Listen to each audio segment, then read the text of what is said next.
Hmm. Well, I'm talking a little bit of Hamilton history here in many ways.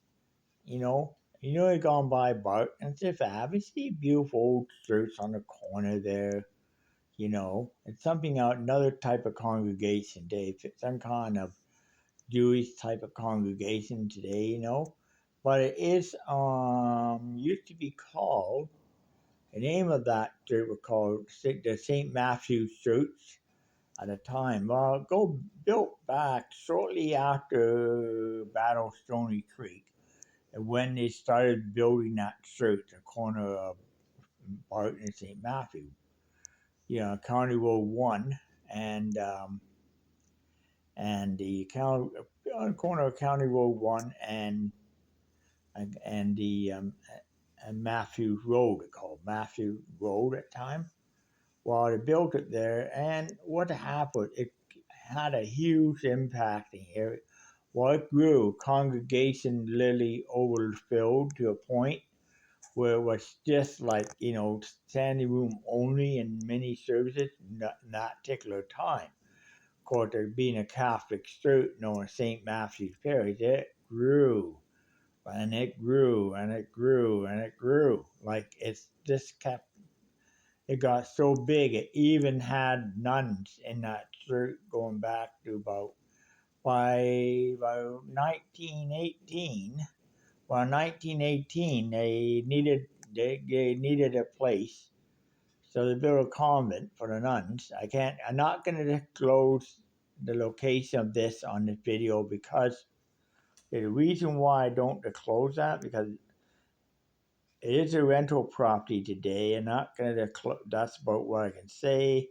I'm not disclosing the owner's name because the owner asked me not to when I did this before, so I'd rather not do so. Anyways, well, you know. So go back history on that. Anyways, because of the it was a search, and what happened was the congregation started to dwindle, and then all through the 50s, was good congregation, good amount, and then got into the 60s. It did okay, but in the mid 70s, it started to dwindle by numbers and through 1970 to dwindle. And then the church didn't have a number of people attending. Attendance were dropping off like crazy. Got people going to others not even by attending or going. And by mid early 90s, the congregation at that time, the Catholic diocese said, "We're gonna close this down. St. Matthew's Parish will be shut down. It will be moved from, and the people I remember that congregation will merge with St. Patrick's on King Street, believe it or not, which happened too. That happened. The building was put up for sale, and it went up through numerous. It went through it. Ed Allen owned it for a while, and it was really bad. A few other people owned it for a while.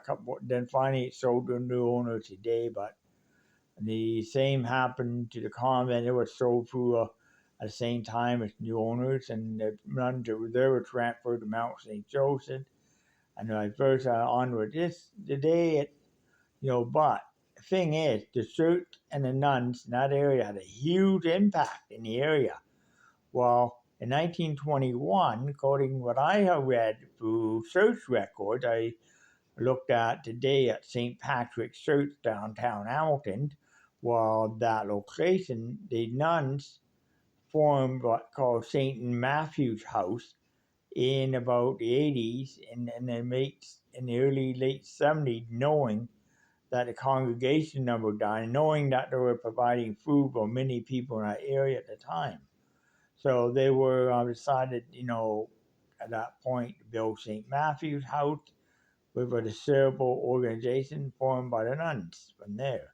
But also at the same time, in the 1920s, back in 1919, there was some outbreak of Spanish flu, and by about 1920, decided to build a textile school on Wentworth Street.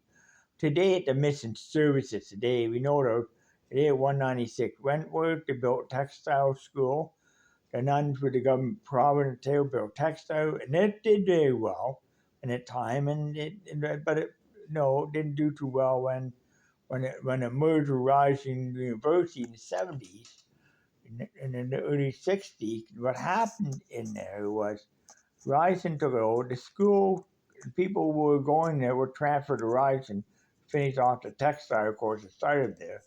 And there was a big lawsuit with Rising University at the time. And what happened was that Ontario government pulled their funding on it in the 60s. And by that time, the building ended up in the hands of being no more, not a textile school base anymore. So it became a many different, it became Mohawk College, it became for a while, then it became Mission other, then it became owned by City Hamilton, then it became a Mission Services, a Mohawk College, Mission Services took it over from there, and vice versa. So that's what happened that one.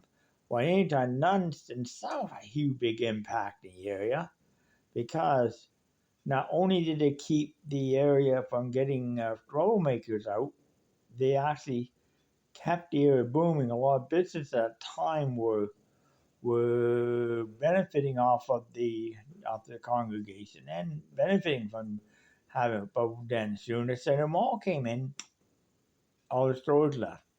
Then what happened? Then wrong people moved in, bad people moved in, and the good people moved out of the suburb. The other people moved in, and the stores were boarded up, converted. Some places were converted into tenant houses, vice versa. So that's the downfall of the area. From when the church pulled out, then the convent left. That's when the area decreased. So what happened was that's a very interesting history. But also I read too a nun in 1920s passed away of the Spanish flu too. So that's interesting to know as well. There were also there were that's what happened there. So that's a pretty interesting piece of history on Burton. Not many people realize. Like I know the only reason, and that history took me a very long time to find out. We're history on a convent too, but I can't disclose that on YouTube because the people own that building now do not want me to disclose it. So I can't disclose that history anyway. I'm so had to say that, really, because the owner of that property asked me not to. Anyway, so I can't really say anything about it. I'm not going to say owner's name. I know who it is. I can't say it. Anyways, blog over.